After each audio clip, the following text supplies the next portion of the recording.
If your mortgage is currently sitting at 3% and you are rushing to pay it off early, you might be making one of the most expensive mistakes. We are talking about potentially sacrificing hundreds of thousands of dollars in net worth over the next 15 years. On the surface, being debt-free feels like a victory. It feels safe. But mathematically, prepaying a cheap mortgage is often like walking past a pile of free money on the sidewalk and refusing to pick it up because you are too busy counting pennies. Today, I am going to show you why that instinct to pay down debt is actually shrinking your wealth, and why keeping that mortgage might be the smartest investment decision you ever make. I want to be clear right out of the gate.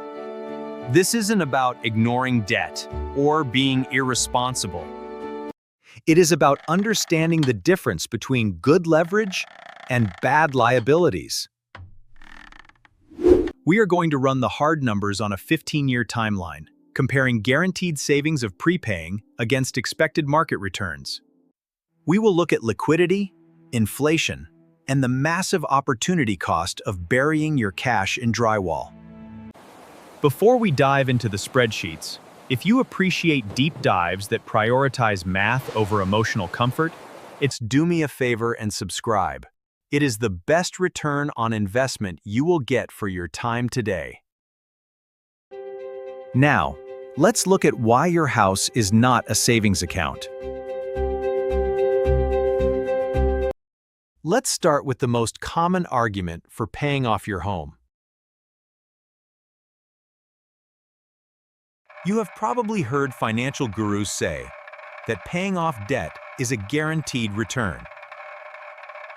If you have a mortgage with an interest rate of 3%, every extra dollar you throw at the principal saves you 3% interest. It is risk-free. There is no volatility. The stock market doesn't matter. You put $1 in, and you save 3 cents a year forever. That sounds nice, until you realize what you are actually saying. You are saying that you are satisfied with a 3% return on your capital. In the investment world, that is barely keeping up with historical inflation. If I offered you a certificate of deposit that paid 3% for 30 years, while inflation was running at 3% or 4%, you would laugh me out of the room.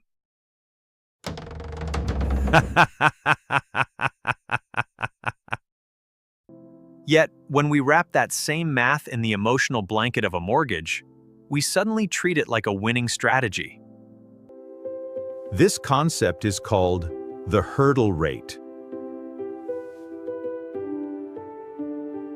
In corporate finance, a company won't invest in a project unless the expected return is higher than the cost of borrowing money. Your household is a small business. Your cost of capital is your mortgage rate. If you can borrow money at 3%, your hurdle rate is 3%. Any effort that brings substantial positive results contributes to your overall well-being. Any investment that yields less subtracts from it. When you choose to pay down the mortgage, you are effectively investing in a bond that pays exactly your mortgage rate. So, the question isn't, is paying off debt good?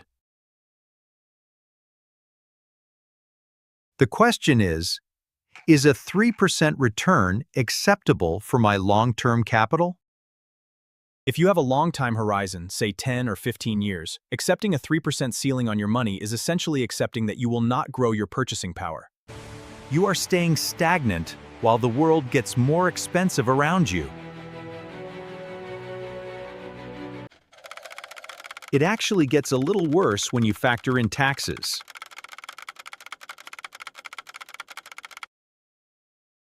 Depending on where you live and how you file, your mortgage interest might be tax-deductible. If you are in a high tax bracket and you can deduct that interest, your effective interest rate isn't 3%. It might be closer to 2.4% or even lower. That means the guaranteed return of paying off the house is even smaller. You are fighting to save 2%, while the S&P 500 has historically returned 9 or 10% over long periods. You are stepping over dollars to pick up dimes.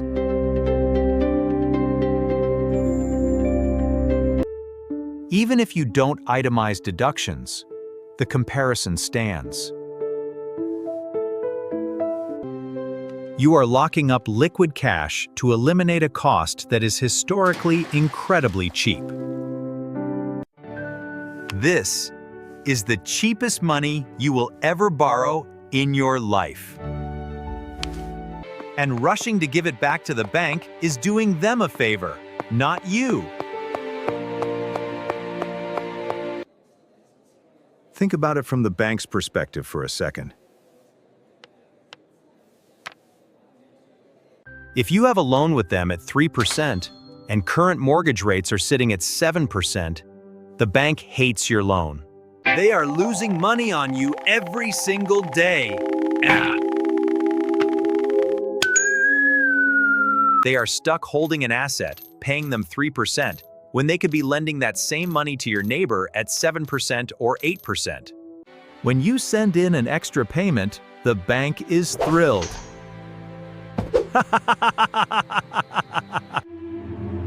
You are giving them back their cheap money so they can go rent it out to someone else for double the price.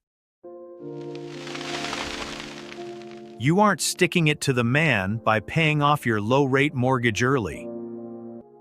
You are bailing them out of a bad deal they made with you back in 2020. You are voluntarily surrendering the best financial leverage you have.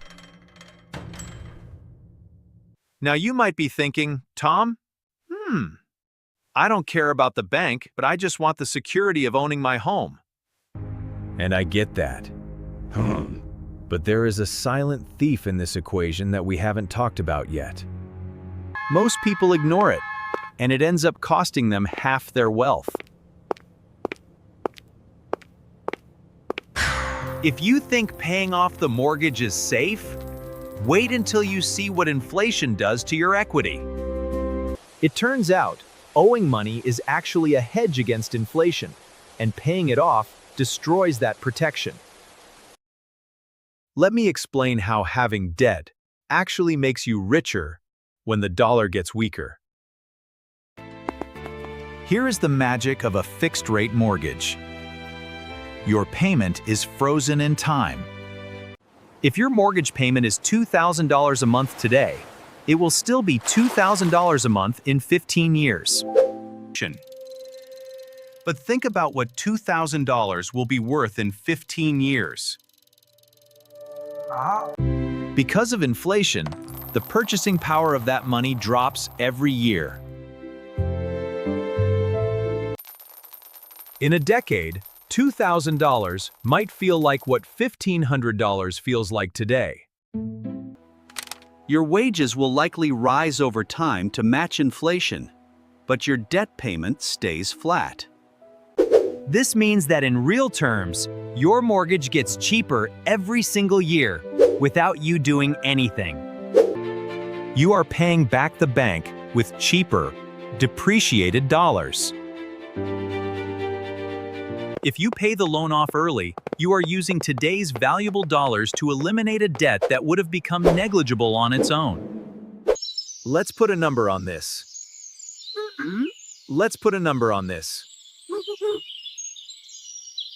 If inflation averages 3% over the next decade, and your mortgage interest rate is 3%, your real interest rate is 0.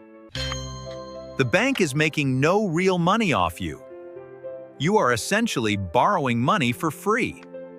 If inflation spikes to 4% or 5%, as we have seen recently, The bank is actually paying you to hold the debt. The real value of what you owe is shrinking faster than the interest is accumulating. This is why the wealthy love long-term fixed-rate debt. It is an asset class. By prepaying, you are neutralizing this inflation benefit.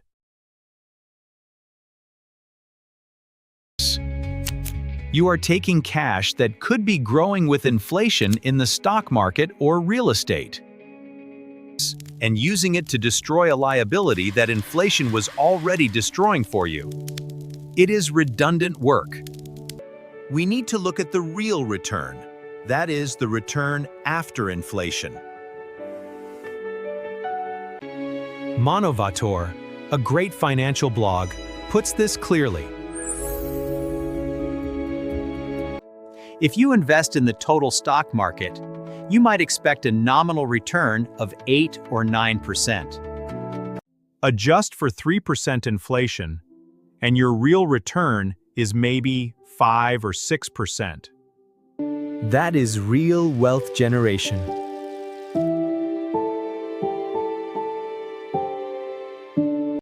Now look at the mortgage. Nominal cost is 3%. Inflation is 3%. Real cost is 0. So the choice is between earning a real 5% return by investing or earning a real 0% return by paying off the debt. When you view it through the lens of purchasing power, the gap between the two options widens significantly. It isn't just about the interest rate spread. It is about how inflation interacts with assets versus liabilities. People often view a paid-off home as the ultimate safety net against inflation. And true, your housing cost goes down. But remember, your property taxes, insurance, and maintenance costs will continue to rise with inflation forever. The only part of your housing cost that is immune to inflation is the mortgage principal and interest. By killing that mortgage early, you are eliminating the one fixed cost in your budget that actually gets relatively cheaper over time. You are effectively removing your shield. The math suggests you should drag that loan out as long as possible, provided the rate is low, because time is your ally. The longer you hold the debt, the less it effectively costs you. Theory is fine, but let's make this concrete. I want you to imagine a specific scenario. You have 15 years left on a 3% fixed-rate mortgage.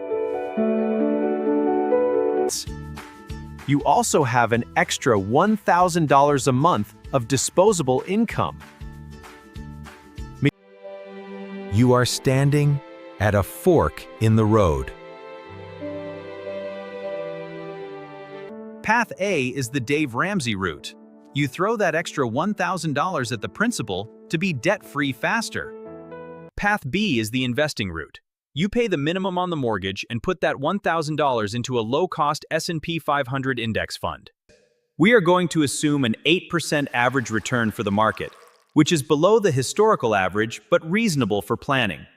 We are running this race for 15 years.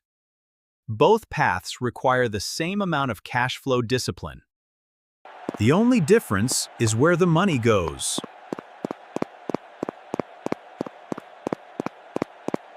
On Path A, you aggressively pay down the loan. Every extra payment reduces your principal, lowering the amount of interest charged.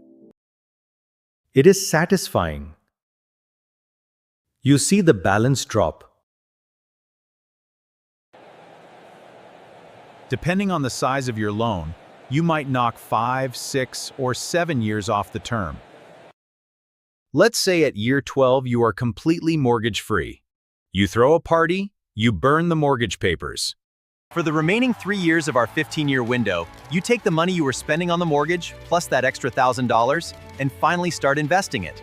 At the end of 15 years, you own the house free and clear, and you have started a small investment pot in those final few years. Your net worth has increased by the value of the home, plus the interest you saved. It is a good result. You are definitely not poor.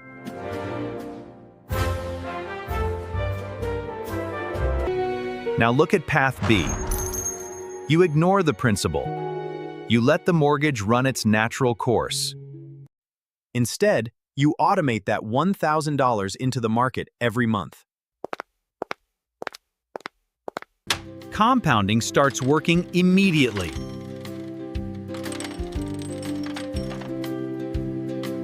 In the first few years, it feels slow, but by year 7 or 8, the returns on your investment account start exceeding the contributions. By year 15, using that 8% assumption, your investment account has grown to roughly $350,000. But here is the kicker. You still have the mortgage. Or do you? If your investment account is sitting at $350,000 and your remaining mortgage balance is, say, $100,000, you could write a check and pay it off tomorrow if you wanted to.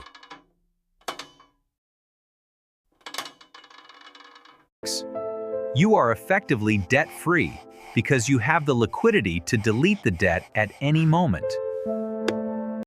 But you also have a $250,000 surplus that the Path A person doesn't have. In almost every historical, rolling 15-year period, the person who invested the difference ends up significantly wealthier. We are talking about a difference that could fund a child's college education or let you retire 2 years early. The person on Path A saved maybe $40,000 or $50,000 in interest. The person on Path B earned maybe $150,000 in market returns. The spread is massive, and remember, the person on Path B has flexibility. If they lose their job, they have a liquid portfolio to draw from to pay the mortgage. The person on Path A has a lot of home equity, but you can't pay the grocery bill with home equity. This brings us to the most dangerous part of the pay-it-off mentality. Most people stop at the interest rate comparison. They think, 3% versus 8%, okay, I get it. But they miss the step that actually bankrupts people. It isn't the interest rate that kills you. It is the liquidity. When you turn cash into home equity, you are performing a magic trick where you make your money disappear. You are locking it in a prison that you can't open without a bank's permission. Let me show you why a paid-off house can actually leave you more vulnerable than having a mortgage. Remember, in the long game of wealth building, math always beats intuition. Apply these principles to make smarter financial choices today.